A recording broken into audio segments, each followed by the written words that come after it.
안녕하셨어요? 안녕하셨습니까? 네, 안녕하세요. 아이고, 한 주일 동안 잘 지내셨습니까? 네, 여기는 많이 춥습니다. 제가 지금 창문 앞에 앉아 있는데, 밖에 막 나무가 엄청 흔들려갖고 되게 춥구나, 그러고 앉아 있어요. 어쨌든, 이렇게 오늘 두 번째 시간 저희가 갖게 돼서, 좋습니다. 다들 한 주간 동안 뭐 일하시고 바쁘셨을 텐데, 그래도 이렇게 피곤하실 것 같아요. 지금 그 미국 쪽은 다 캐나다 쪽도 밤인 거죠, 지금. 밤인 거죠? 저는 토요일 아침입니다. 그래서 많이 피곤하실 텐데, 예, 그래도 이렇게, 저희 같이 이렇게 한 시간 반 정도 시간을 같이, 하게 되는데, 아무래도 이렇게 재미있어서 피곤하신 줄 모를 거예요. 어쨌든, 지난번에 이어서 해보도록 하겠습니다. 제가 사실은 어제 한국에 배론성지라는 곳이 있어요. 들어보신 적 있을까요? 네, 최양업 신부님 이렇게 그 성지이죠. 그래서 거기 뭐 다른 일로 갔다가 이제 그 안에 그 도미니코 수녀회가 있어요. 관상수도회가 있는데 이제 이렇게 그 스님들이 좀 이야기를 하고 싶어 하신다고 그러셔갖고 잠깐 스님들하고 잠깐 아니요 1시간 반 정도 뭐 공예에 대한 이야기를 이렇게 수다 떨듯이 이야기하고 오기도 했어요. 근데 스님들이 무척 좋아하시더라고요. 그러니까 이제 아마 그 전까지 공예에 대한 얘기를 많이 들으셨겠지만 그래도 공예가 어떤 배경에서 열렸는지 어떤 정신을 갖고 했는지 이걸 좀 설명을 드리니까 아마 이제 이 이후에 공부하실 때는 도움이 되실 것 같다고 얘기를 하셨어요. 제가 이야기를 하는 거는 사실 공예가 폐막된 지 지금 60년이 넘었죠, 이제. 65년 딱 61년째인데, 지금 스로네타스가 이 공예의 정신, 가르침만이 아니라 정신에 기반한 거예요. 우리가 보통 공예의 가르침만 생각하잖아요. 근데 공예의 가르침은 정신에 따라서 이해되지 않으면 때로는 사람들이 그 가르침을 자기가 원하는 방향으로 갖다 쓰기만 해요. 우리가 이제 아전인수라는 표현을 쓰기도 하잖아요. 그걸 생각보다 되게 많이 볼 수 있어요. 제가 이제 교회 원장에 관련된 또는 수라이타스와 관련된 이런 글들을 읽거나 사람들이 이제 하는 이야기를 듣다 보면 어떤 생각이 드냐면은 어떤 분들은 분명히 이 사람이 갖고 있는 교회에 대한 생각은 공예 이전 사고인 거예요. 2차 바티칸 공예 이전 사고인데 본인이 갖고 있는 그 사고를 표현하기 위해서 교회원장을 갖다 쓰더라고요. 그렇게 하는 이유는 실제 교회원장의 그 정신을 모르는 상태에서 교회원장에 있는 그 텍스트 하나, 한 줄, 한 문장 이것만 갖다 쓰는 거예요. 그런 문제가 생기거든요.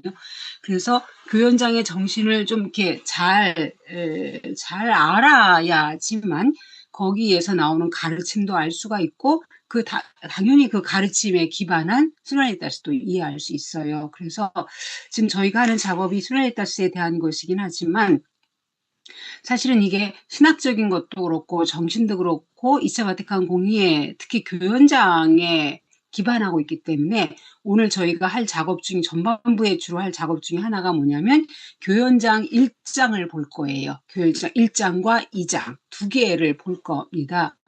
보통 제가 학교에서 교회론 수업할 때 사실은 1장과 2장을 보는 데마다 거의 한 3, 4주 정도 걸리는 분량이기는 해요. 근데 저희는 그거를 이렇게 시간이 많지 않기 때문에 앞으로 가야 돼서 자세히 할 수는 없지만 그래도 공예가 이런 생각을 가지고서 이런 이야기를 했다라는 거를 할 필요가 있기 때문에 저희가 초반부에 고작업을 좀 하려고 해요. 그 이유는 시노라리타스는 2차 바티칸 공의회 특히 교회 헌장에서 출발하는 거예요. 교회 헌장을 이해하지 않으면 시노라리타스가 계속 어떤 식으로 이해되냐면 내 마음에 드는 방식으로 사람들이 이해돼요. 그 중에 하나가 뭐냐면 한국교회 같은 경우는 적지 않은 분들이 시노라리타스를 완전히 민주주의로 이해해버립니다. 시노라리타스는 교회의 민주화일 수 있어요. 왜냐하면 되게 많이 공통적인 게 많습니다. 그럼에도 불구하고 민주주의는 아니에요. 그리고 지난번에 말씀드렸던 것처럼 시노라리타스는 단순히 아래로부터의 교회를 이루자라는 것도 아니에요. 우리가 지난번에 다방형이라는 그러니까 다차원적인 이런 표현을 썼을 거예요. 멀티 디렉션이라는 표현을 씁니다. 다양한 방향에서 움직이는 게 이 시노라이다스이기 때문에 이제 그래서 저희가 이제 그 교연장 적어도 1장, 2장에서 이야기하는 게 뭔지를 알 필요가 있다고 하는 거예요. 그래서 오늘 제가 준비한 게 아마 요거는 이제 제가 기본적인 오늘 강의할 내용들을 여러분들에게 강의록을 드리기는 했지만 이제 조금 더 추가해서 이제 저희가 이제 조금 더 이야기를 좀 해볼 겁니다. 그래서 일단 저희가 어디부터 출발을 할 거냐면은 우리가 이제 교회 현장으로 바로 넘어가기 전에 이 교회 현장이 나오게 되는 배경부터 출발을 할 거예요. 그래서 이 지난번에 저희 시노다스가 뭔가라고 이야기를 했을 때 이제 이렇게 저희가 정의를 내렸었습니다. 보시면은 시노다리타스는 하느님 백성인 교회의 생활 방식과 활동 방식의 고유한 특성을 가리킨다. 이거 지난번에 봤던 텍스트죠. 근데 지난번엔 제가 일부러 뒤에 부분은 거의 설명하지 않고 생활 방식과 활동 방식이라는 말만 강조를 했어요. 일단은. 왜냐하면 뒷부분을 오늘 저희가 해야 되기 때문에 지금 앞에만 이야기했던 거고 그렇게 했던 이유는 일단 뭘 잡아야 되냐면은 시노달리타스는 그 자체 목적이 아니에요. 우리가 시노달리타스를 잘 실현해야지 이 자체가 우리의 목표는 아니라는 거예요. 시노달리타스는 우리가 원래 받은 우리의 소명 혹은 우리가 도달해야 될 그 목적을 이루는 방식에 대한 거예요. 방법에 대한 거기 때문에 이걸 먼저 분명히 해놔야 됩니다. 왜냐하면 이게 안 돼 있으면 이게 시노달리타스를 실현하면 하려고 하는 노력들이 어떻게 비칠 수 있냐면 단순히 그냥 교회 안에서 일종의 권위의 구조를 엎으려고 하는 이제 그렇게 느껴지는 거예요. 혹은 마치 이렇게 하극상처럼 신자들이 성직자들에게 막 대드는데 사용되는 도구처럼 이렇게만 생각할 수가 있는 거예요. 근데 시노달리타스는 하나의 방식에 대한 것이지 목표는 아니에요. 일단 이걸 분명히 해야 돼. 안 그러면은 어떤 분들이 시노달리타스를 이야기할 때 마치 주교님이나 신부님이나 이 교계 제도를 향해서 마치 싸우자, 이기자 이렇게 될 수가 있다라는 거거든요.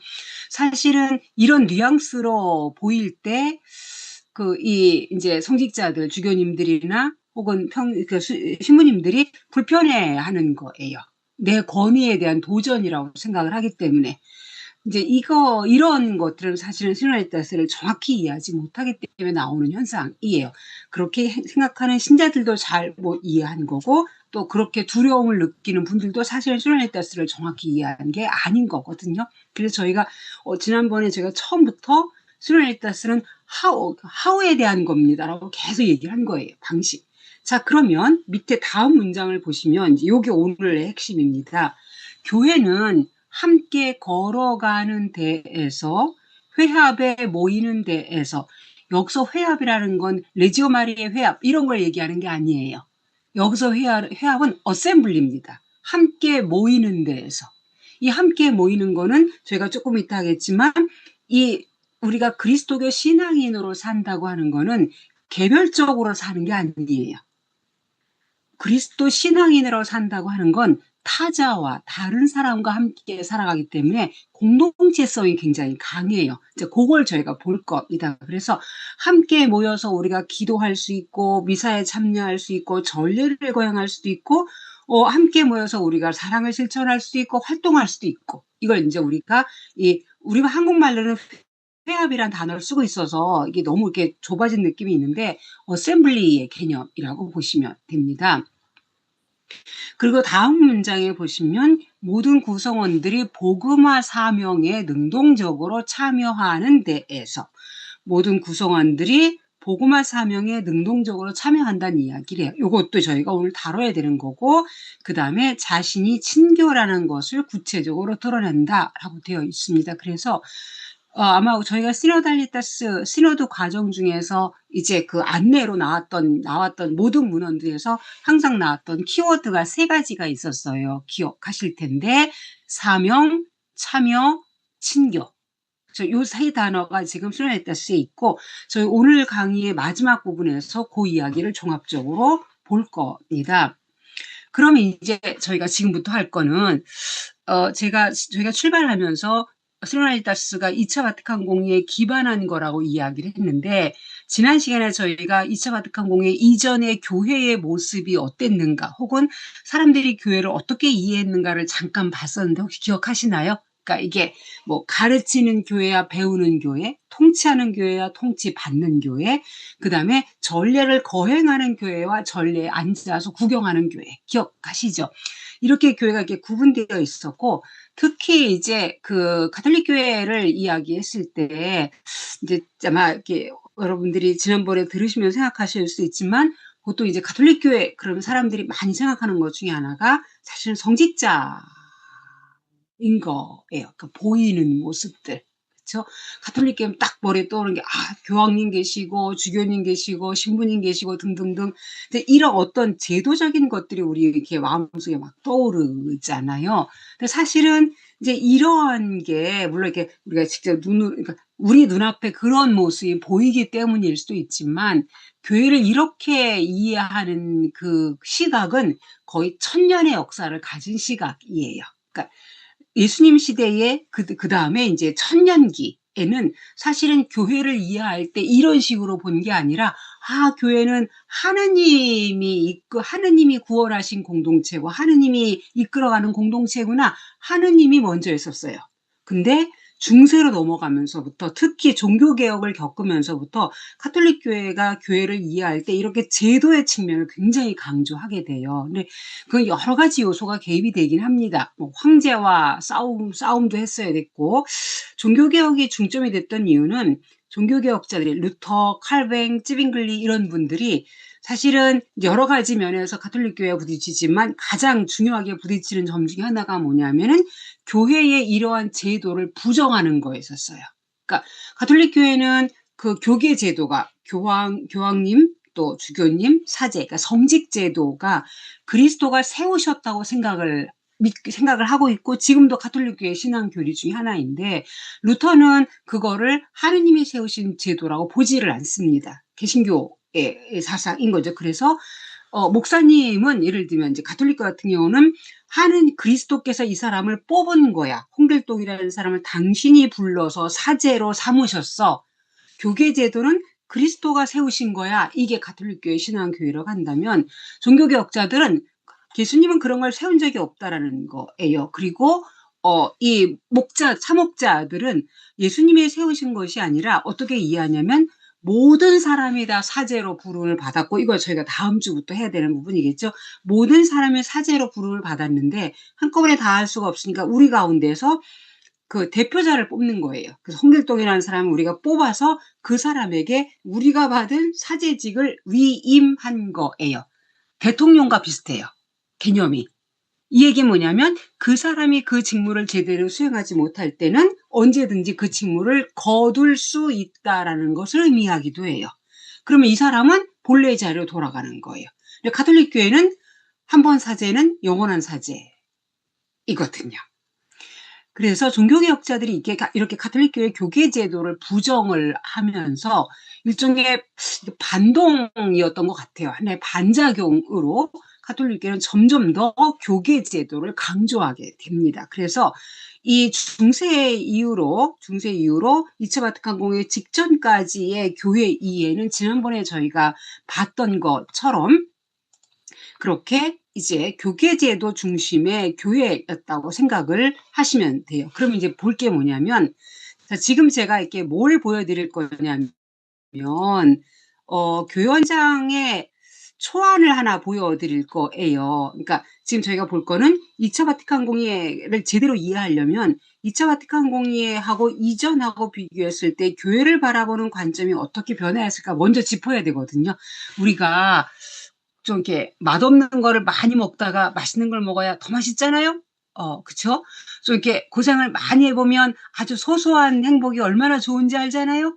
그것처럼 2차 바티칸 공의회가 얼마나 좋은지 알기 위해서 필요한 것 중에 하나가 뭐냐면 이전에 어땠는가를 보는 거예요. 그래서 이게 여러분들이 화면에 지금 이제 이게 예, 이 교회원장의 이게 초안이거든요.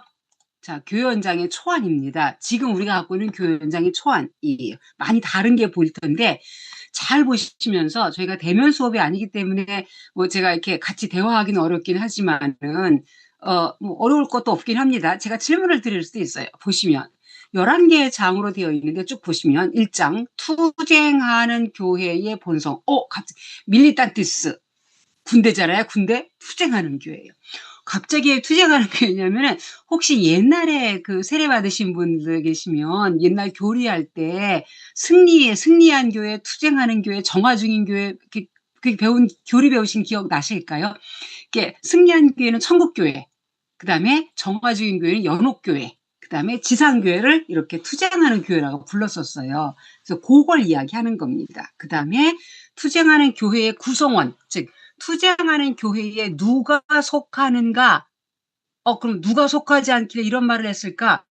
적어도 세례받지 않은 사람은 안 속할 겁니다. 그렇죠? 그 다음에 이 교회가 구원에 필요하다.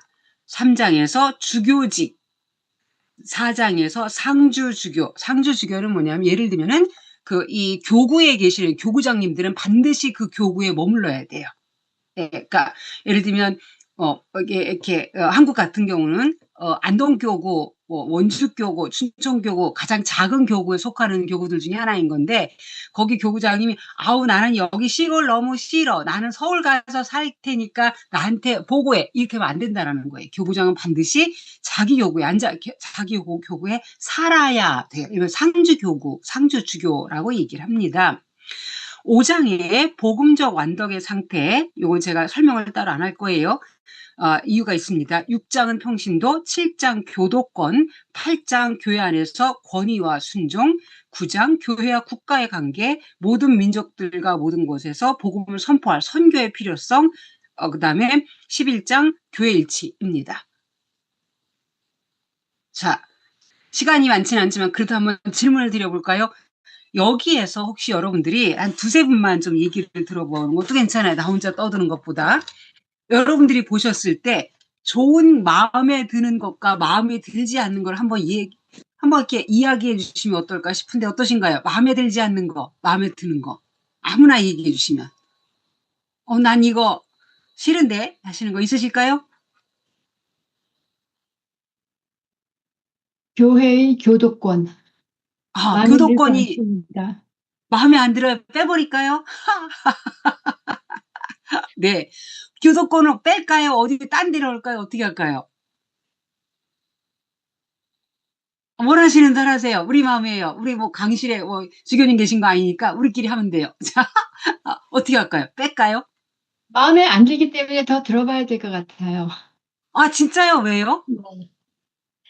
어, 마음에 드는 거는 그냥 예, 따라갈 수 있지만 마음에 안 예, 드는데 왜 이게 꼭 여기 들어가 있는지 예. 이유가 뭔지 한번 들어보고 싶습니다. 그래서 왜 네. 필요한가? 좋은 네. 생각이에요. 저희가 이제 앞으로 그걸 해야 될 것 같죠? 그쵸? 교도권은 여전히 있으니까 감사합니다. 또 한 번만 더 얘기를 들어볼게요. 아무나. 네.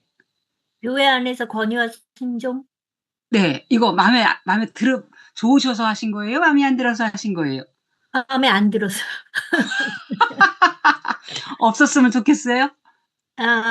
네. 좀 표현이 어. 달랐으면 좋겠어요. 어떻게 바꿀까요? 음, 교회 안에서 의견 소통? 의견을, 소통. 예, 네, 소통 필요하죠. 저희가 소통해야 되거든요. 네. 그렇게 생각이 드시는 이유는, 그럼 질문. 권위가 있으면 소통이 안 되나요? 권위가 있으면 소통이 안 되는 건 아니지만, 권위와 네. 순종이라는 딱 그 얘기를 들었을 때 느낌이 권위에다 아, 순종한다. 이렇게만 아, 들리고, 어떤, 아하, 이렇게 위에서 아래로의 느낌이 들지, 밑에서 위로의 느낌은 안 들거든요. 그쵸. 예. 그러니까 이 권위와 순종이라는 말이 안에서 뭔 내용을 다룰지 모르지만, 이게 권위가 아니라 권위주의로 들리는 거죠. 그렇죠. 예, 권위주의로 제가 볼 때는 들리실 것 같고, 지금 말씀하신 것처럼 소통이 없는 것처럼 보이는 것 같기도 합니다. 마음에 드시 채팅창에 올라온 거에는 마음에 드는 것 복음 선포. 그죠. 마음에 드시는 복음 선포를 해야 될 것 같아요. 그쵸? 복음 선포 필요. 투쟁하는 교회는 마음에 안 드셔서 마음에 드시는 건가요? 안 드시는 건가요? 마음에 들 수도 있어 갖고. 네. 좋은데요? 조에 투쟁하는 교회는 네. 오. 오. 그렇구나. 좋을 수도 있어요. 내 마음이니까. 감사합니다. 네. 내가 마음에 든다는데. 네. 자, 일단은 이 초안은 교회 2차 바티칸 공회가 열렸을 때 주교님들에게 배포되었던 첫 번째 초안입니다. 자, 이 초안에서 이제 이렇게 제가 시간을 충분히 못 들여서 이렇게 더 자세히 이렇게 분석하는 게 시간이 모자랄 것 같긴 한데, 이 초안은 당시 주교님들한테 엄청나게 비판을 받았어요. 엄청나게. 정말 거의 두들겨 맞듯이 비판을 받았습니다. 그 비판을 받은 이유가 지금 좀 전에 여러분들이 교도권, 권위와 순종 이런 것들을 이야기를 하셨는데 잘 보셨어요. 뭐냐면은 너무 권위적이다. 너무 가톨릭 교회가 권위 위주로 이야기를 하고 있다라는 거예요. 근데 그렇게 권위 위주로 이야기하는 것이 이게 단어의 사용만이 아니라 여러분들이 보시면은 자, 주교직을 3장, 4장, 7장, 사실상 8장까지 다루는 거예요. 11개 중에서 4개가 주교직을 다룹니다. 이거 자체가 좀 숨막히게 하는 거예요. 그 다음에 투쟁하는 교회라는 표현을 썼어요. 그러니까 이게 뭐 공식적인 건 아니긴 하지만 이제 교회에서 많이 썼던 표현 중에 하나인 건데, 이러한 표현이 이제 이게 좋을 수도 있고 이제 아까 마음에 드신다고 하기도 했는데, 당시에 주교인들이 보셨을 때는 교회를 이렇게 투쟁하는 교회로 드러내 보이는 것이 시대에 맞지 않는다고 봤습니다. 그러니까 세상 사람들과 교회가 우리 교회는 이런 거야 라고 사람들한테 나를 소개할 때 우리는 투쟁 중에 있어 라고 이야기하는 것 자체가 사람들에게 교회에 대해서 사람들이 교회에 다가오게 하는데 도움이 될 수도 있고, 사실 누군가에게는 사실은 많은 사람들에게는 걸림돌로 작용할 수도 있다라는 겁니다. 자, 그 다음에 비판받은 게 또 있어요. 어떤 게 지금 말씀이 나오진 않았지만 여기서 5장에 보시면 복음적 완덕의 상태들이라는 게 있어요. 여기에서 누구를 다뤘을까요? 추측을 해보시면 복음적 완덕의 상태들 누구를 다뤘을까요? 수도자? 네, 수도자입니다. 네, 이 복음적 완덕의 상태에서 다뤘던 거는 잘 보셨어요. 수도자입니다. 수도자. 그러면 다음 질문, 바로 질문이 나와야 되죠. 복음적 완덕의 상태에 도달해야 되는 사람은 수도자만인가요? 아니요. 아니죠. 물론 나부터도 이긴 하지만, 자, 신부님은 복음적 완덕의 상태에 도달할 필요가 없는가? 신부님은 미사만 드려주면 되고, 사는 거는 그지같이 살아도 되는가? 그지같이 사는 분들을 봤을 때 우리가 힘든 거잖아요. 그렇잖아요? 그러니까, 복음적 완덕의 상태라는 거는 수도자들만이 아니라 사실은 성직자를 포함하여 우리도 포함되어 있다라는 거예요.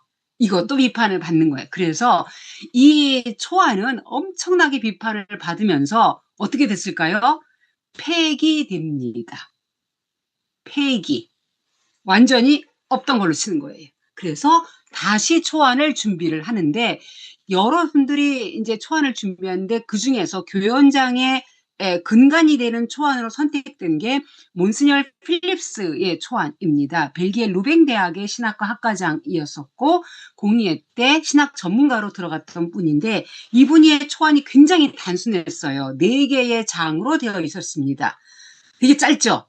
교회의 신비, 2장 교계제도, 특히 주교직에 대하여, 3장 하느님의 백성, 그 다음에 특히 평신도에 대하여 4장 교회의 성화, 애로의 소명입니다. 지금 투쟁하는 교회가 없어졌어요. 그렇죠? 그리고 옆에 보시면 1장의 교회의 신비는 뭘 다뤘냐면 여기에서 바로 삼위일체 하느님이 어떻게 인간을 구원하시고 그 구원하신 사람들을 교회로 부르시고 등등등을 이야기를 할 거예요. 이게 교회의 신비입니다. 이게 왜 중요하냐면은 자, 제가 잠깐 설명을 하기 위해서 자, 이전까지 모든, 그러니까 특히 공예 이전까지 중세 때 나왔던 모든 교회론 책들, 교과서들의 구조는 뭐냐면은 제1장, 그리스도께서 베드로의 신앙 고백 위에 교회를 세우시다. 마태복음 16장, 이 베드로의 후계자가 교황이다. 교황은 이런 권한을 가졌고 뭐 등등등을 이야기를 합니다. 제2장, 그리스도께서 12사도들을 부르셨다. 이들의 후계자가 주교이다. 주교들은 이러이러한 권한을 가졌다. 3장에는 뭐가 나올까요? 신부님 나올 것 같죠? 안 나와요. 왜냐하면 카톨릭계 교계제도에서 신부님은 주교의 협력자이기 때문에 따로 다룰 필요가 없다고 생각했어요. 그럼 평신도는 다뤘을까요? 신부님도 안 다뤘는데 평신도를 다뤘을까요? 안 다룹니다.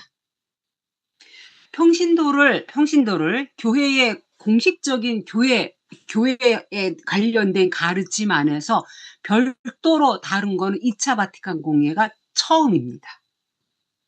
그 전까지 평신도는 다를 필요가 있다고 생각하지 않았어요. 왜 그랬을까요? 평신도는 교계제도가 가르치는 대로 따라오기만 하면 되는 사람들이에요. 이 사람들에게 어떤 특별한 역할이 있다거나 고유의 소명이 있다는 생각을 못했어요. 평신도는 교도권이 가르치는 대로 성사를 집전해주면 그 성사 안에서 은총을 받기만 하면 된다고 생각했던 사람들인 겁니다. 수도자 다뤘을까요? 안 다룹니다. 그러면은 주교님 다음에 뭐가 나왔을까요? 교회의 4가지 특성이 나옵니다. 우리 니케아 신경 혹시 아시나요? 니케아 콘스탄티노플 신경에서 하나이고 거룩하고 사도로부터 전해 내려오고 마지막에 보편적인 교회 가톨릭가 이 4가지의 특성을 다뤄서 이게 교회론의 기본 구조였었어요. 근데 지금 여러분들이 보시면은 여기 이제 몬스녀 필립스의 초안을 보시면은 전혀 그런 구조가 아니에요. 그렇죠? 교계제도 주교직은 1장이 아니라 2장에 나옵니다. 교황님 어디 갔냐고? 교황님은 제1차 바티칸 공회에서 다뤘었어요. 그래서 2차 때는 별도로 다루진 않고 언급만 하고 주교직을 다루는 거예요. 그러면은 지금 여러분들이 보셨을 때, 그러면은 교회를 이야기했을 때 교황님이나 주교님을 이야기하기 이전에 하느님을 먼저 이야기했다라는 거예요. 보이시나요? 이걸 저희가 지금 하려고 하는 거예요. 그래서 1장에서 교회 신비를 다루고 그 다음에 주교직을 다루는 거고, 자 3장에 하느님 백성 평신도에 대하여를 다룹니다. 자 근데 이제 제가 옆에 뭘 보여드릴 거냐면 현재 교회원장을 보여드릴 거예요. 이게 현재 교회원장의 구조입니다. 어떻게 바뀌냐면은 교회 신비는 그대로 갔어요. 이걸 좀 더 할 거고 저희가 그 다음에 이제 교계제도를 다루기 이전에 이 3장 하느님 백성 평신도에 대하여를 2개로 쪼갭니다. 2개로 쪼개서 하느님 백성이 위로 올라오고 그 다음에 평신도가 밑으로 가고 교계제도는 그대로 여기 원래 2장에 있던 게 3장으로 내려가요. 그럼 지금 우리 여러분들이 보셨을 때 뭘 보시냐면 교계제도가 하느님 백성보다 밑으로 내려간다는 거예요. 보이시나요? 이게 왜 중요하냐면은 제2차 바티칸 공의회의 교회론에 거의 그러니까 코페르니쿠스적 혁명이라는 표현을 쓸 때가 있어요. 코페르니쿠스 혁명 아시죠? 하늘이 도는 게 아니라 지구가 돈다. 이게 이제 코페르니쿠스 혁명이잖아요. 교회를 이야기할 때 그 전까지 당연히 교계제도가 먼저 오는 건데 2차 바티칸 공의회는 교계제도를 먼저 오지 않고 하느님 백성을 먼저 오기로 합니다. 이 부분은 제가 조금 더 충분히 설명을 드려야 돼요. 여기 지금 아까 몬스녀 필립스의 초안에 하느님 백성 특히 평신도에 대하여라고 되어 있었잖아요. 이게 좀 반으로 쪼개져서 하느님 백성을 위로 올리고 평신도를 밑으로 교계 제도를 그 밑으로 내린 건데 사실은 이거는 반대가 엄청 많았어요. 주교님들이. 왜 반대를 했냐면 지금 4장에서 보시는 것처럼 많은 주교님들의 머릿속에 하느님의 백성은 평신도인 거예요. 하느님의 백성은. 그러니까 하느님의 백성을 위로 올린다고 생각하면 어떻게 따옴표하고 감히 평신도를 주교보다 먼저 다루냐라는 거예요. 물론 우리가 농담처럼 중요한 사람은 맨 나중에 나와요. 하지만 그러나 문헌을 다룰 땐 중요한 게 먼저 나와야 되거든요. 그러니까 많은 주교님들이 반대해서 실제 이 교연장을 토론할 때 정말 이렇게 아주 정말 맹렬하게 논쟁이 이루어졌던 몇 가지 주제가 있어요. 그 중에 하나가 하느님 백성 개념입니다. 그래서 굉장히 많은 주교님들이 정말 이렇게 목숨 걸고 반대하셨어요. 안 된다라는 거예요. 자, 그래서 이 과정에서 이제 어떻게 이야기를 하냐면은, 논리가 뭐였냐면은, 먼저, 하느님 백성은 성경의 언어라는 거예요. 자, 이스라엘 백성을 이야기해요. 그러면 이스라엘 백성 안에 모세나 아론이 안 들어갈까요? 들어가잖아요. 그렇죠? 그러면 하느님 백성이라고 이야기했을 때는 교황님도 주교님도 들어간다라는 거예요. 즉 하느님 백성이라는 말은 평신도를 가리키는 단어가 아니라 전체로서의 교회를 가리키는 단어라는 겁니다. 그래서 하느님 백성을 이야기할 때 이렇게 얘기할 수 있어요. 주교로부터 마지막 평신도에 이르기까지 세례받은 사람들 전체. 이거 아우구스티누스의 표현이에요. 주교로부터 마지막 평신도에 이르기까지 세례받은 사람들 전체. 그래서 교황님도 하느님 백성에 속해요. 주교님도 신부님도 하느님 백성에 속하고. 자, 그 다음 볼 거는 그러면 이 하느님 백성을 왜 교계제도보다 위에 올리느냐. 이거 올릴 때도 엄청 비판이 많았는데 공의의 의도는 뭐였냐면은 실제 지금도 그렇지만 성직자들의 비율은 보통 대개가 우리 한국 같은 경우도 0.1%입니다. 한국교회 신자가 5천만 명, 아니 500만 명이라고 얘기했을 때 물론 이렇게 노는 분들 포함해서 쉬는 분들 포함해서 500만 명이라고 얘기했을 때 사제 수가 뭐 6천 명 정도 되거든요. 이 수도자 외국인 다 포함시켜서 0.1%예요. 전체 하느님 백성 가운데에서 0.1%의 역할을 먼저 다루는 게 맞냐라는 거예요. 그래서 공의에는 부분을 말하기보다 전체를 먼저 이야기해야 한다는 거예요. 또 한 가지는 교계제도는 하느님 백성 밖에 있지도 않고 하느님 백성과 분리되어서 위에 있지도 않고 교계제도는 하느님 백성 안에 있다는 것. 그리고 하느님 교계제도를 세우신 목적 자체가 이 하느님 백성에 봉사하기 위해서라는 것. 이거를 드러내기 위해서는 교계제도를 하느님 백성보다 밑에 넣어야 한다는 거예요. 또 한 가지는 백성이란 말 속에는 굉장히 다양한 사람들이 포함되어 있어요. 여기 다양한 사람이라는 거는 뭐 사제냐 수도자냐 이것만이 아니라 다양한 문화, 사상, 다양한 삶의 형태들 이런 것들을 표현할 수 있다라는 거예요. 물론 이제 이스라엘 백성과 연관성도 이야기할 수 있고 그래서 이러한 거를 이제 이렇게 신학위원회가 이제 왜 하느님 백성을 먼저 위로 올리느냐 이것에 대한 설명으로 이야기를 이렇게 한 거예요. 그래서 이거는 하느님 백성을 교계제도보다 먼저 다뤘다라는 것을 우리가 보통 이제 코페르니쿠스적 혁명이라고 이야기를 합니다. 지금 이걸 강조하는 이유는 스티노라이타스의 기본 출발점이 하느님 백성이기 때문에 그래요. 여기가 있어야 돼요. 자, 그 다음에 이제 교계제도 다루고 평신도를 다루는데 또 한 가지 이 4장이 교회의 성화애로의 소명 부분이 있었어요. 이것도 사실은 굉장히 문제가 많은데 아까 저희가 복음적 완덕의 상태들을 수도자만 다뤘던 것에 대해서 문제가 있었다고 얘기를 했잖아요. 공의에서 많은 주교님들이 성화, 거룩함으로의 소명은 수도자만의 몫은 아니라는 거예요. 세례받은 모든 사람들이 거룩함으로 부름받은 거겠죠? 그쵸? 성직자도 평신도도 수도자도 모든 사람이 다 거룩함으로 부름받았기 때문에 이 거룩함의 소명은 보편적이라는 거예요. 그러면 하느님 백성이 거룩함으로 부름받았던 걸 먼저 이야기를 하는 게 맞다라는 거예요. 근데 사실은 이 사장은 이렇게 특히 수도회 출신의 주교님들한테 비판을 많이 받았어요. 그 당시에 수도회 출신 주교님들이 한 630명 가까이 됐었는데 이분들이 이 사장에 대하여 당신들끼리 연판장을 돌립니다. 서명운동을 하세요. 반대운동. 왜 반대운동을 하냐면 지금 이 구조에 의해서는 수도자가 없어요. 안 보이죠, 수도자가. 그러니까 주교님 다르고 평신도를 다뤘으니까 수도자가 봤을 때 우리는 교회에서 아무것도 아니야라는 거예요. 근데 실제 가톨릭 교회 역사에서 수도자의 역할은 엄청났었거든요. 가톨릭 교회의 이 역사 안에서 수도 생활을 뺄 수가 없어요.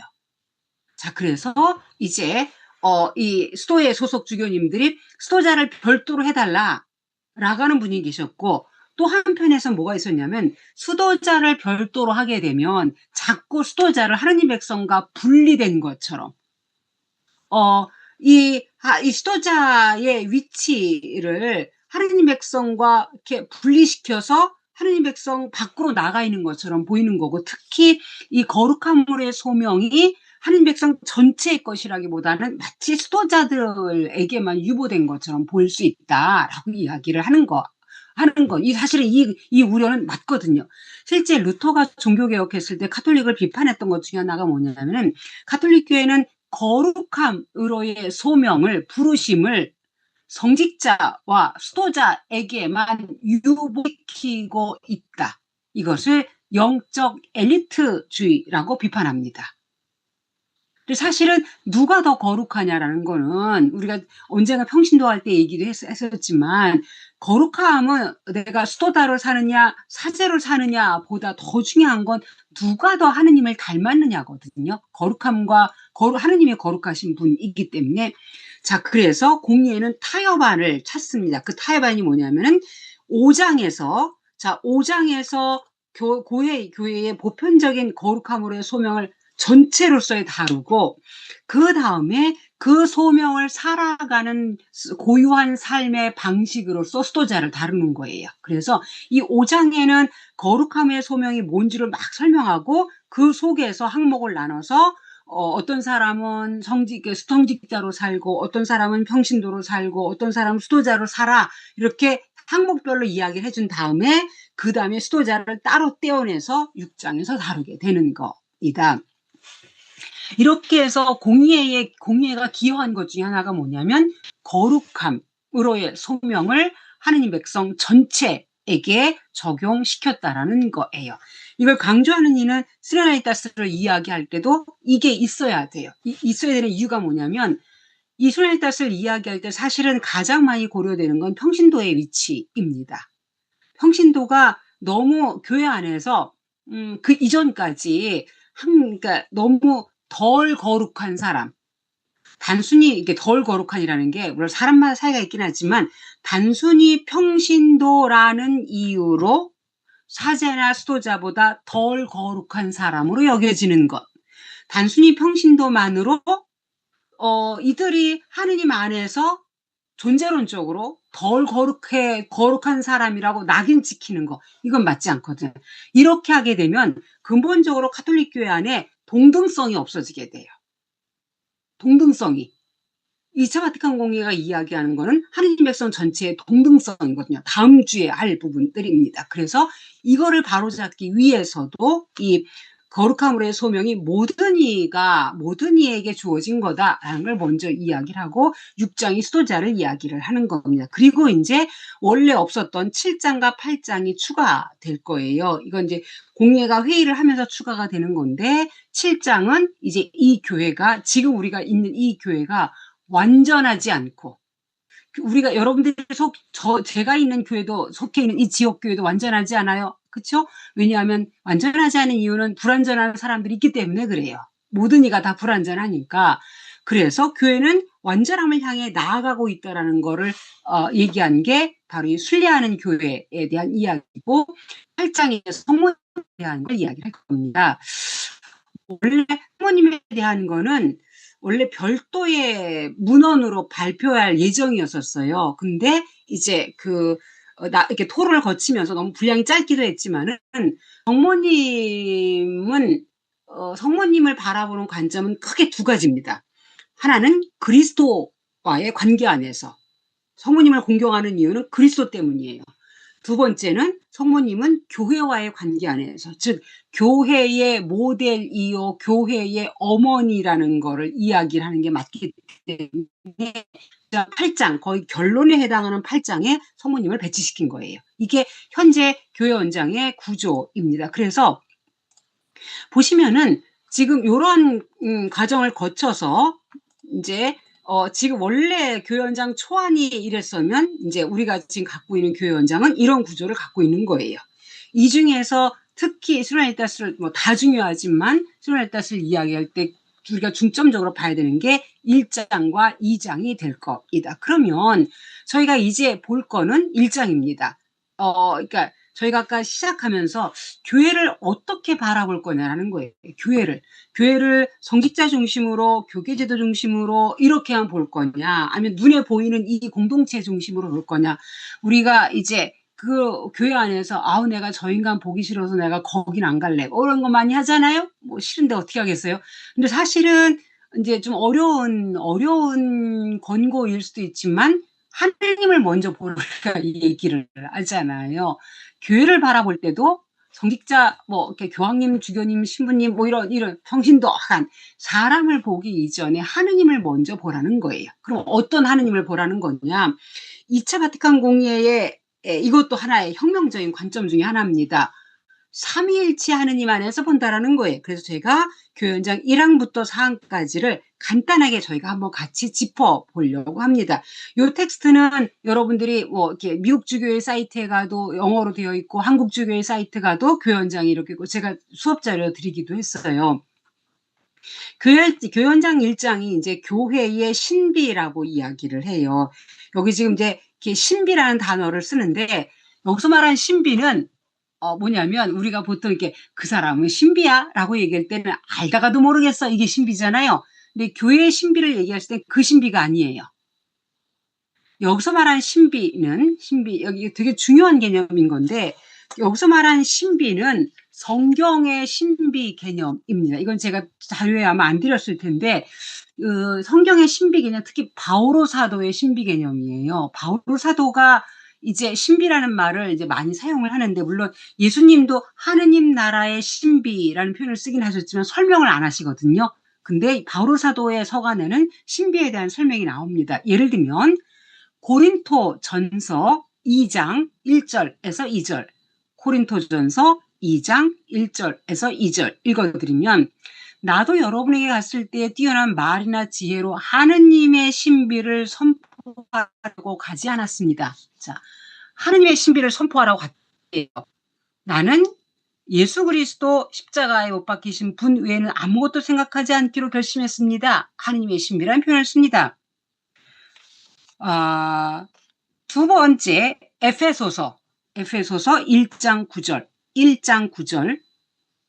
그리스도 안에서 미리 세우신 당신 선의에 따라 우리에게 당신 뜻의 신비를 알려주셨습니다.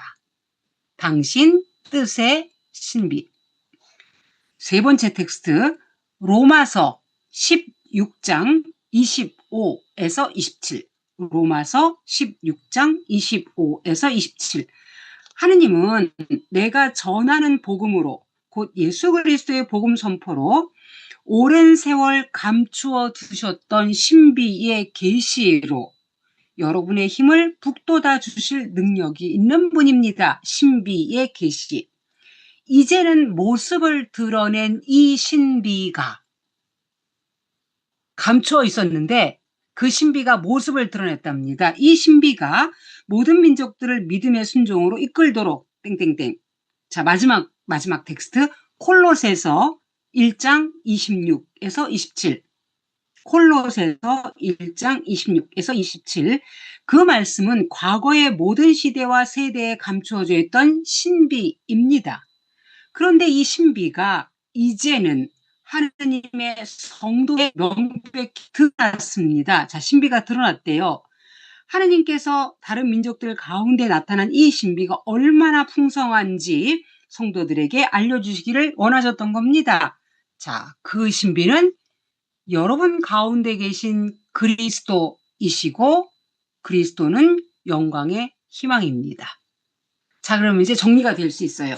바울 사도에게서 신비는 감추어졌던 건데 그 감추어졌던 게 뭐냐면 하느님의 뜻입니다.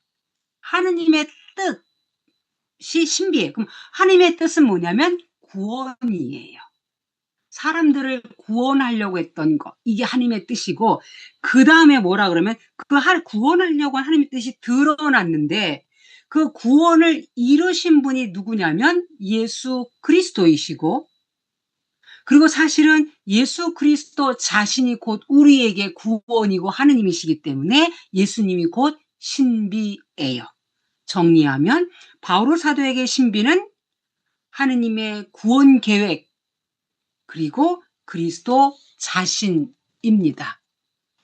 그래서 이 신학적으로 신비라고 이야기했을 때는 알듯 말듯한 이런 개념이 아니라 감추어졌지만 이제 역사 안에 우리가 체험할 수 있게 구체적으로 드러났다라는 게 드러난 그 의미가 신비예요. 제가 이걸 강조하는 이유는 교회의 신비라고 이야기했을 때는 교회가 알듯 말듯 그 개념이 아니라 신비이신 그 그리스도와의 관계 안에서 교회를 하는 거예요. 그래서 실제 교회 현장 1항부터 4항까지는 뭘 다루냐면은 성부, 성자, 성령께서 어떻게 구원을 이루셨는지를 이야기합니다. 이거를 구원 경륜의 신비, 에코노믹 트리니티라고 이야기를 해요. 영어에서는.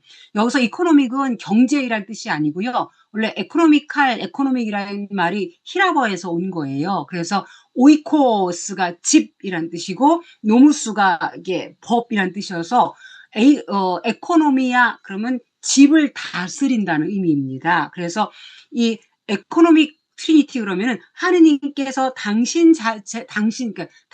집을 다스리시는 하느님이라는 뜻이 있어서 한국말로 이야기했을 때는 구원 경륜적 삼위일체라고 이야기를 해요. 어려우신가요? 제가 천천히 얘기를 했는데 구원 경륜적 삼위일체, 쉽게 얘기하면 성부, 성자, 성령이 어떻게 구원을 이루시는가를 이야기하는 겁니다. 그래서 교훈장 1장에서는 바로 이 교회의 신비를 다루고 있는데 1장에서 일단 1항은 모든 공의의 문헌의 1항은 서문이자 문헌 전체에서 이야기하려고 하는 것에 가장 기본적인 전망을 소개를 합니다. 그래서 제일 중요해요. 근데 1항에서 교연장은 뭐라 그러냐면 보시면 인류의 빛은 그리스도이시다. 루멘 젠시움입니다. 그 인류의 빛은 그리스도이시다. 이게 보시면 모든 사람을 교회의 얼굴에서 빛나는 그리스도의 빛으로 비추어 주기를 간절히 염원한다. 이것도 되게 중요합니다. 왜냐하면 그전까지 카톨릭 교회는 교회를 전면에 내세웠어요. 아이러니하게도 그리스도는 교회 뒤로 물러났어요. 근데 지금 가톨릭 교회는 뭐라고 얘기하냐면 교회가 주인공이 아니에요. 교회가 드러내야 하는 것은 그리스도예요. 교회가 전해야 되는 건 교회의 빛이 아니라 그리스도의 빛입니다.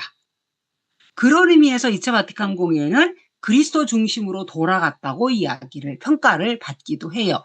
근데 보시면은 교회는 이제 뭐가 나오냐? 교회는 제가 줄친 거 보이시나요? 교회는 그리스도 안에서 성사와 같다. 여기 성사라는 표현이 나와요. 여기 사크라멘툼이라는 단어가 나오는데 교회는 곧 하느님과 이루는 깊은 결합과 온 인류가 이룬 일치의 표징이요 도구라고 이야기를 합니다. 라틴어로는 지금 이렇게 되어 있어요. 자, 이게 뭐냐면 우리가 성사라는 게 우리 간단하게 이야기한다면 보통 이제 보이지 않는 하느님이 볼 수 있게 되는 거. 우리가 성사라고 이야기를 하잖아요. 자, 교회는 성사와 같다는 이야기는 뭐냐면 보이지 않는 하느님을, 하느님의 은총을 볼 수 있게 해주는, 하느님이 어떤 분이신가를, 하느님의 사랑을 보여주는 도구요, 표징이란 얘기예요. 여기 표징이란 얘기 뭐냐면 사람들에게 이 하느님의 은총과 사랑에 대해서 이렇게 소개해 주는 것만이 아니라 사람들이 교회를 봤을 때, 아, 정말 삼위일체 하느님의 사랑은 저런 거구나, 볼 수 있게 하라는 거예요. 만약에 어떤 교회가, 가톨릭 교회가 됐든 개신교회가 됐든 어떤 교회가 맨날 싸우고 있어요. 맨날 싸우고 있거나 뭐 이렇게 어떤 문제를 일으키거나 한다면 그 교회는 성사가 성사로서의 역할을 못하는 거예요. 이건 사실은 되게 이렇게 엄중한 표현이기는 해요. 그러니까 교회가 성사이지만 동시에 성사로서 부름받았기 때문에 이 성사라는 단어는 교회가 받은 선물이자 과제이기도 합니다. 자, 일단 이렇게 이야기를 하고, 자, 이 항을 보시면 이게 이제 성부가 나와요. 제가 텍스트를 다 읽지는 않을 건데, 영원하신 하느님 아버지께서 당신 지혜와 지극히 자유롭고 심오한 계획으로 온 세상을 창조하시고 쭉쭉쭉 얘기하면서 어떻게 성부께서 세상을 구원하시는지를 설명을 합니다. 흥미로운 거는 마지막 문장에 보시면 이 교회가 세상이 생길 때부터 미리 예표되었고, 이게 아까 우리가 교회를 전체 역사 안에서 봤다 그랬잖아요. 그리스도에 의해서 세워졌지만 교회를 그때로 한정시킨 것이 아니라 이미 천지창조 때부터 이미 예표되고 이스라엘 백성의 역사 안에서 준비되고, 여기 준비되고 마지막 시대에 그리스도에 의해서 세워졌고 성령 강림으로 드러났고 세말에 완성될 거라는 표현을 씁니다. 예표, 준비, 세워지고 드러나고 완성됐다. 5개의 동사를 써서 교회가 결코 처음부터 완성된 형태가 아니라 준비되고, 그러니까 예표되고, 청사진처럼 예표되고, 이스라엘 백성 안에서 준비되고, 그리스도께서 세우시고, 이 세우신 교가 성령 강림에 의해서 온 세상에 드러나고, 지금 드러났죠? 그러나 완성되진 않았기 때문에 이 세말의 거기 종말에 가서 완성될 거라고 이야기를 해요. 그래서 여기 잠깐 이제 라틴어를 보시면은 참고로만 여기 뿌레 피구라다가 이제 미리 모습을 갖추는 거, 청사진 같은 거고, 그 다음에 이제 이스라엘 백성 안에서 여기 뿌레 빨았다가 프리페어입니다. 준비했었고, 꼴스티투다가 세우셨고, 그 다음에 성령 강림에 의해서 드러났고 마지막 시대에 꼰수마뚜로는 이렇게 완성되는 걸 이야기를 해요. 이게 이제 교회를 고정되어 있는 이런 걸로 보는 게 아니라 전체 역사 안에서 이렇게 자기 길을 가고 있는 이 관점으로 교회를 봤다는 특징이 있습니다. 그 다음에 이제 그리스도께서 성부로부터 파견되어 오신 걸 이야기를 해요. 성부의 뜻을 이루려고 우리에게 계시하셨고 구원을 성취하셨다. 맨 밑에 문장, 우리는 그리스도에게서 나와 그리스도를 통하여 살고 그리스도께 나아가고 있다.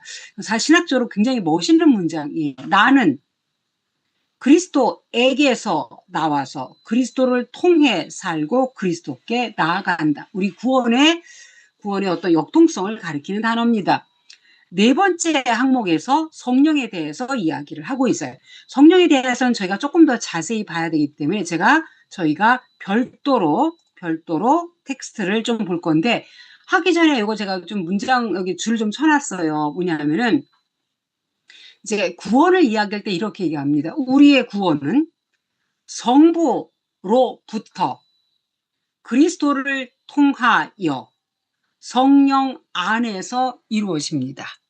자, 성부로부터 그리스도가 파견됐고 그리스도의 십자가 사건, 육화와 부활, 파스카 사건으로 우리의 구원이 이루어졌고 그 구원은 자동적으로 우리를 구원하는 게 아니라 성령 안에서 우리가 그분을 주님이라고 고백할 수 있을 때 그때 우리가 구원을 얻는 거기 때문에, 그리고 우리가 이 나자렛 청년 예수를 주님이라고 고백할 수 있는 건 성령 때문이기 때문에 우리의 구원을 이야기할 때 이렇게 얘기해요.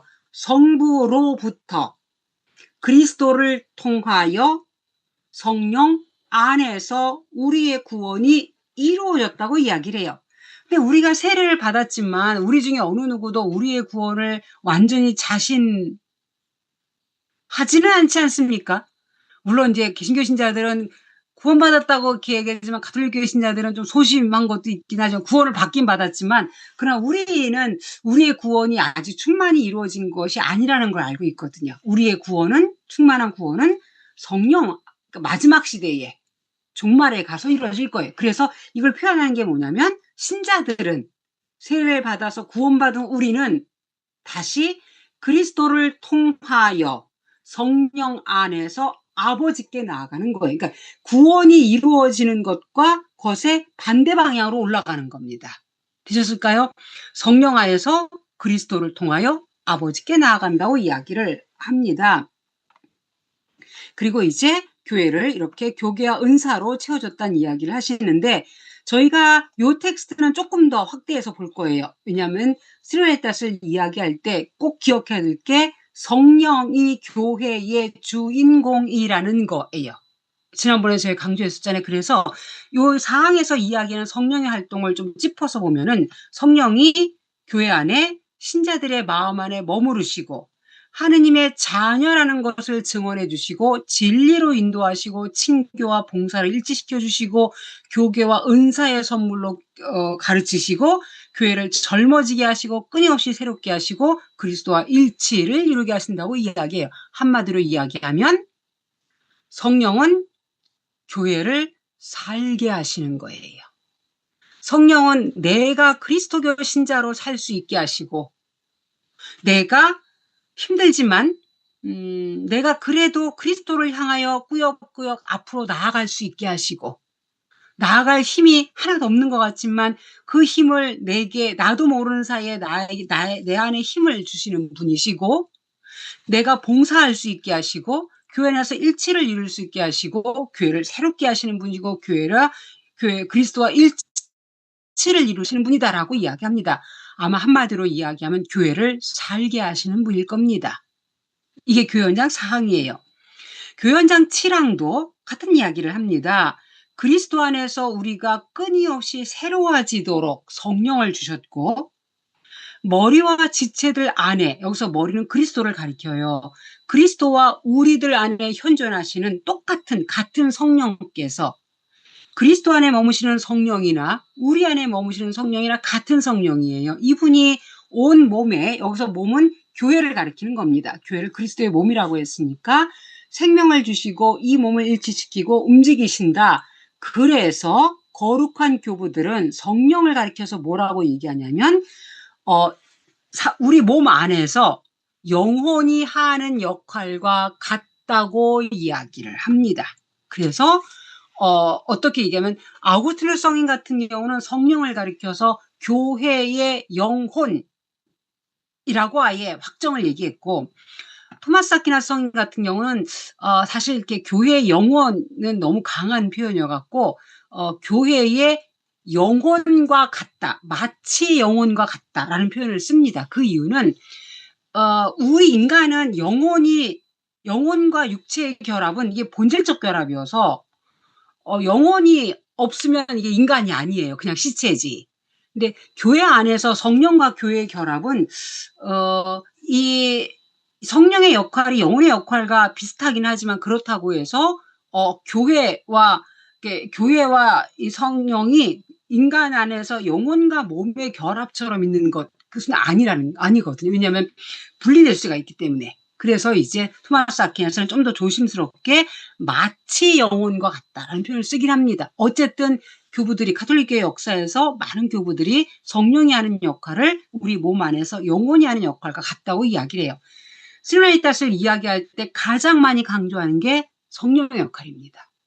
그래서 저희가 이 성령을 봤어요. 그래서 교회원장 4항에서 이제 맨 마지막 항목이 뭐냐면 성부와 성자와 성령의 일치로 모인 백성이라고 이야기를 해요. 여기 지금 제가 일부러 라틴어를 좀 써놨습니다. 여기 플랩스라는 말이 백성이고요. 이제 데 우니타테 파트리스 필리 에스피리투 상티가 나오는데 여기 라틴어 데라는 말은 여러 가지 뜻이 있어요. 첫 번째는 영어 from의 뜻이 있어요. 원천. 그래서 이 얘기는 지금 앞에 1, 2, 3에서 인간을 구원하기 위하여 성부와 성자, 성령이 어떻게 활동하시는가를 설명을 하잖아요. 그러니까 우리의 구원은 우리가 예수님이 이루신 거야 라고 생각하지만 사실 우리의 구원은 삼위일체 하느님이 이루신 거예요. 나를, 인간을 구원하기 위하여 성부, 성자, 성령께서 어떻게 하나이셨는가. 이게 구원경적 삼위일체거든요. 그러면 교회를 가리켜서 성부와 성자, 성령의 일치로 모인 백성을 얘기한다면 이 삼위일체 하느님 안에서 보이는 이 세 위격의 일치가 교회의 근원이란 얘기예요. 됐죠?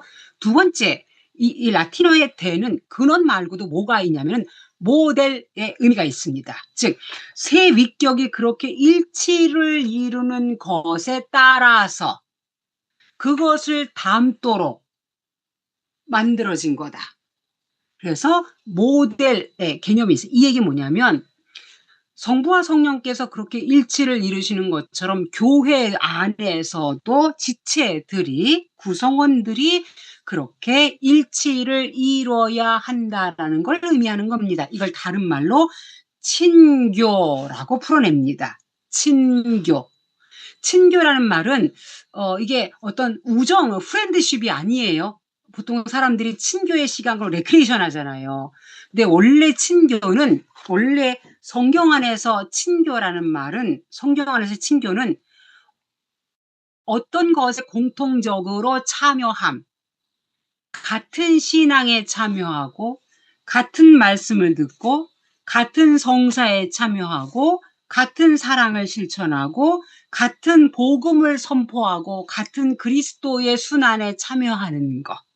이거를 친교라고 이야기해요. 이걸 이제 히라버에서는 코이노니아, 많이 들어보셨죠? 코이노니아. 이거 라틴어로 했을 땐 꼬무니오, 영어에서는 커뮤니언입니다. 이게 친교예요. 같은 것에 참여함. 세 위격은 성부, 성자, 성령은 각각이 구분되어 있으나 같은 한 하느님이심에 있어서 동일하잖아요. 같은 신성에 참여하시는 거고 인간을 구원하시는 데 있어서 함께 참여하시는 거예요. 이렇게 함께 참여함이 세 위격이 하나일 수 있는 원리거든요. 그래서 대우니타 때 그러니까 성부와 성자야 성령의 일치로 모인 백성이라고 이야기했을 때 여기 와서 말하는 이 대는 바로 세 위격이 보여줬던 그 일치 그런 거예요. 여기에 친교라는 말이 이미 들어가는 거고 또 한 가지는 교회가 또는 우리가 아무리 친교의 삶을 산다 한들 우리는 삼위일체 하느님께서 누리시는 그 친교에 도달할 수 없어요. 그렇지 않나요? 우리 부족해요. 그게 내가 부족한 것도 있지만 여러분들이 굉장히 다양한 교회적 공동체에 속하신 경험이 있을 거예요. 여러분들이 속한 공동체가 좋았을 수도 있고 안 좋았을 수도 있고 그저 그랬을 수도 있어요. 분명한 거 하나는 아무리 좋은 공동체를 하더라도 삼위일체 세 위격이 이루시는 그 친교와 같지는 않아요. 그래서 교회는 삼위일체 하느님이 이루시는 그 친교를 목표로 향하여 나아가고 있습니다. 교회는 여정에 있는 거예요. 완전하지 않은. 그래서 여기 라틴어 대는 세 가지 의미입니다. 첫 번째는 근원, 원천. 두 번째는 모델, 교회가 그렇게 살아야 돼요. 친교의 삶을 살도록 초대되었고, 세 번째는 삼위일체 하느님의 친교에 도달하도록 목표를 향해 나아가도록 부름받았다 그래서 원천, 모델, 목표 이 세 가지의 의미가 이 대에 있다고 이야기를 합니다. 자, 이제 이걸 저희가 이제 이야기를 풀어 나가면은 이렇게 이제 초대 삼위일체 하느님의 부르심에 따라서 이제 부른 이렇게 모인 이 백성을 이 교회를 가리키는 단어가 하느님의 백성이란 단어예요. 됐죠? 그럼 하느님의 백성에 대해서 이제 교연장 9항 첫 번째 문단에서 뭐라고 얘기하냐면 어느 시대 어느 민족이든 하느님께서는 당신을 두려워하며 정의를 실천하는 사람이면 누구나 다 받아들이신다. 중요한 게 뭐냐면 사람들을 서로 아무런 연결도 없이 개별적으로 거룩하게 하거나 구원하려고 하지 않으시고 백성을 이루어 진리에서 당신을 거룩히 섬기도록 하셨다. 자, 지금 제가 밑에 색깔을 좀 달리 해놨어요. 백성을 이루어 진리 안에서 거룩히 섬기도록. 조금 끊어서 볼까요? 자, 첫 번째, 백성을 이룬다는 게, 백성이라는 얘기 다른 말로 이야기하면 연대예요. 연대란 말이 되게 피곤하게 들릴 수도 있지만 이건 되게 단순해요. 자, 어떻게 단순하냐면, 자, 여러분들이 예수님을 사랑하고 믿어요. 교회 안에서 상처를 받았을 수도 있고 힘들 수도 있어요. 살다 보면 있으니까. 그럼에도 불구하고 내가 하느님을 믿어요. 그쵸? 그런데 질문이 하느님을 믿는다라는 게 뭐냐라는 거예요. 하느님을 믿는다라는 건 하느님이 진리이신다라는 걸 믿는 것일 수도 있고 예수가 구세주라는 걸 믿는 것일 수도 있어요. 그런데 진짜 믿는다라고 하는 건 단순히 교리를 믿는다라는 걸 의미하는 것만은 아니에요. 내가 예수를 믿는다는 건 그분의 삶이 옳다라는 것, 그분이 나를 사랑한다라는 걸 내가 믿는 거예요. 그분처럼 사는 게 진리라는 걸, 맞다라는 걸 믿는 거예요. 그러면 내가 정말 그분을 믿는다면, 우리가 정말 누구를 믿는다면 그분이 나에게 요청하시는 걸 살겠죠. 내가 예수를 믿는다는 얘기는 예수가 하느님이 나를 얼마나 사랑했는가를 내가 믿는 거예요. 그러면 내가 정말 그걸 믿는다면 나도 조금이라도 사랑하려고 애를 쓰지 않을까요? 그리고 그 예수가 우리에게 한 딱 하나의 명령이 있어요. 가톨릭교회 윤리는 복잡하지 않습니다. 가장 근본적인 거. 내가 너희를 사랑한 것처럼 너희도 서로 사랑하라예요. 그러면 믿는다고 하는 건 다른 사람을 사랑 없어. 신앙과 구원은 나 홀로 되는 게 아니에요. 우리는 함께 가는 겁니다. 신앙의 특성 자체가 함께 가는 거예요. 그래서 이 백성을 이루었다라는 말 속에 여기에는 같은 믿음과 같은 사랑과 나아가서 같은 것을 희망하는 믿음과 희망과 사랑으로 연결된 공동체라는 의미가 있습니다. 또 한 가지 주목할 것, 제가 여기 하느님이 불러 모으신이라는 말을 썼어요. 이건 지난 시간에 강조했던 건데 뭐냐면 우리가 착각하는 것 중에 하나가 있어요.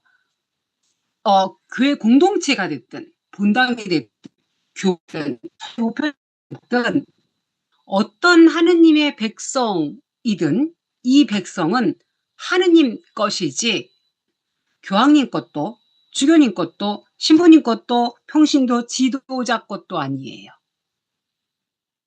제가 한국교회 안에서 종종 이제 제가 본당을 많이 가지는 않는데 파이 다른 경우이지만 어떤 경우에 파가 갈라지는 경우가 있거든요.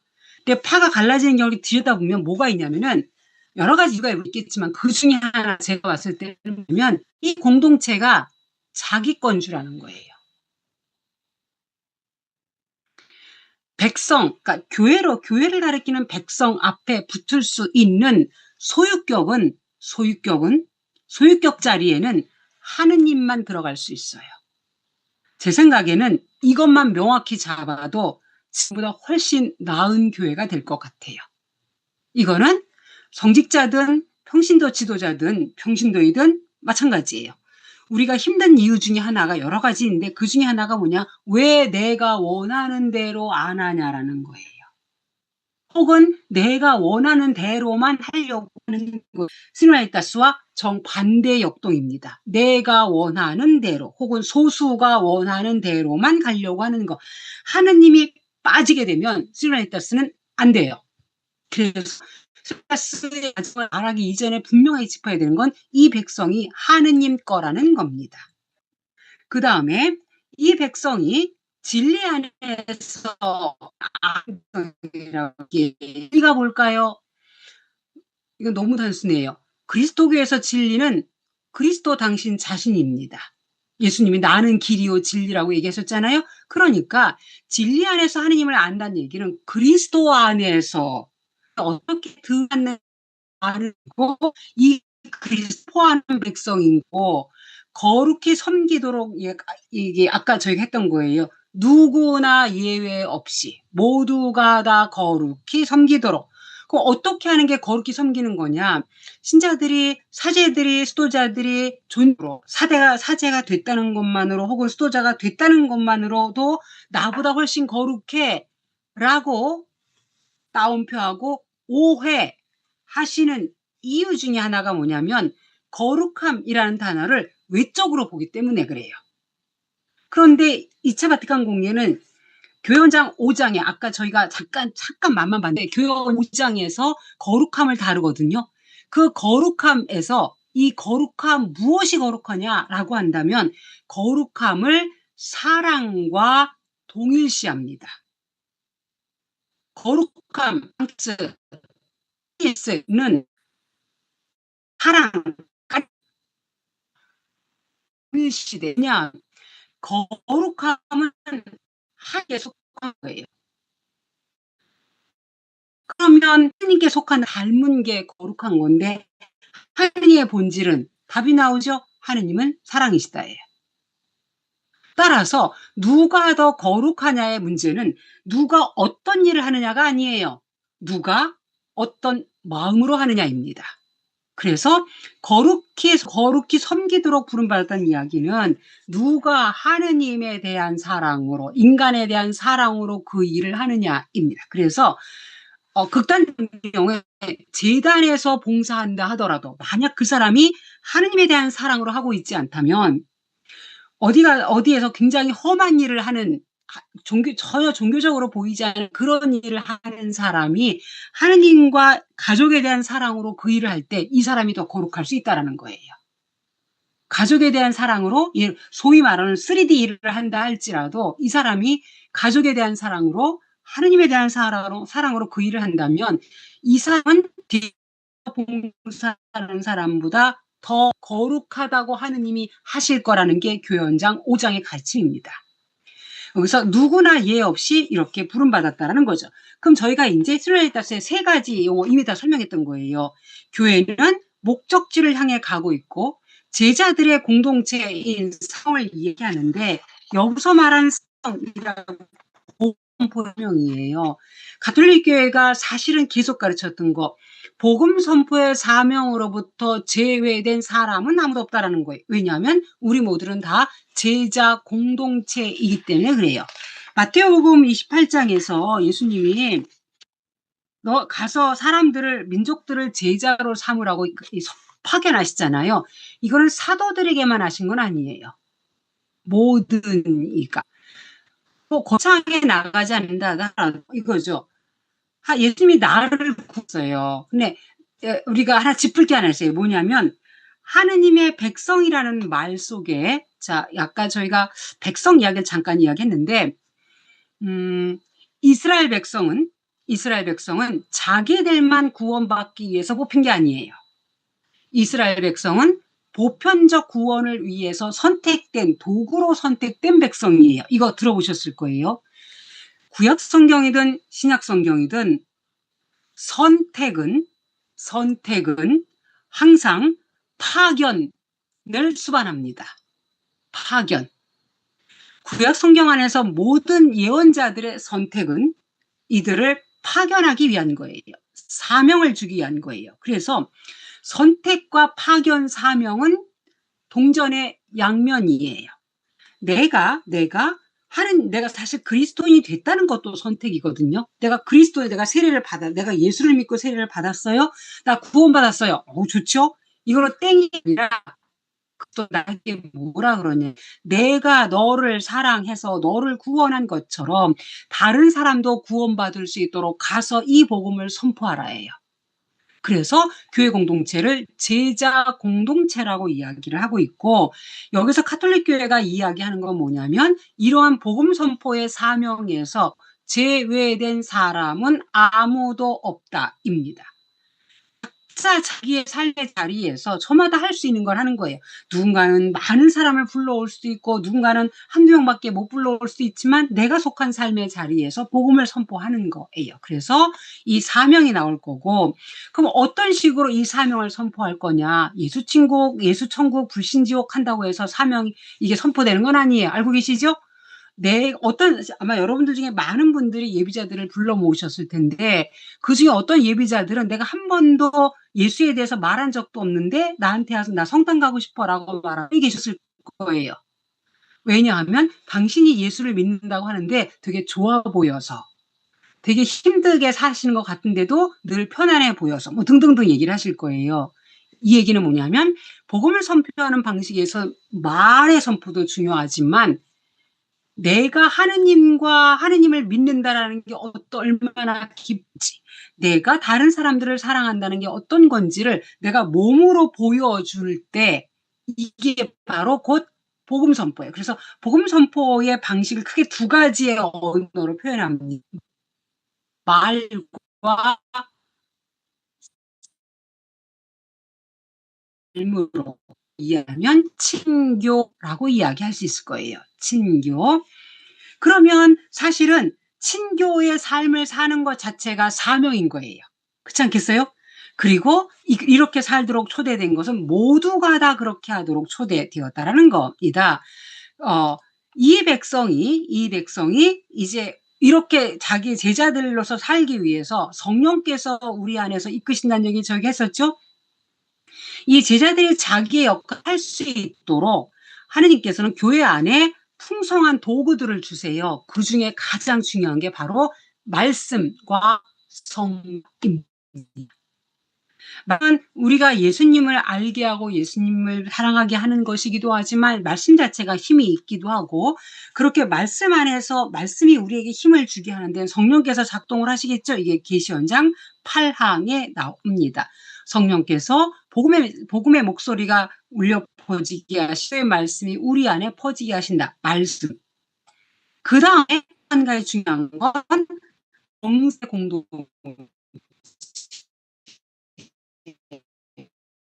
그리타스를 사람들이 종종 일종의 의회주의로 의사결정 과정으로 축소시켜버려요. 그런데 시라스는 이 성령을 따라서는 말씀과 성사의 공동체가 먼저 정확하게 있어야 돼요. 의사결정은 그렇게 하기 위한 방법에 불과해요. 근데 생각보다 특히 평신도들이 자꾸 시라이타스를 의사결정으로 축소시켜버립니다. 교황님도 그랬고 많은 신학자들이 계속해서 경고하는 것 중에 하나가 뭐냐면, 시라이타스는 의회주의가 아닙니다.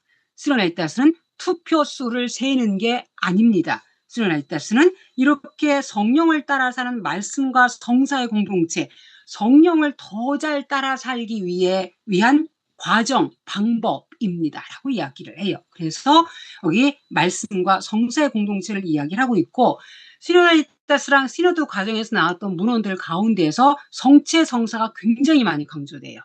왜냐하면 성체 성사는 저희가 다음 주에 하겠지만, 성체 성사는 하느님 백성 전체가 성직자와 평신도들이 함께 어떻게 하느님께 예배드리고 사제직에 참여하는지를 가장 잘 보여주는 성사이기 때문이기도 하고, 이 성사로부터 우리가 제자로서의 삶을 살 수 있게 하기도 합니다. 그래서 지금까지 했던 이야기들을 요약하면 우리 평신도 했을 때 한번 했던 표예요. 이렇게 얘기를 할 수 있을 겁니다. 우리 다 얘기했던 거예요.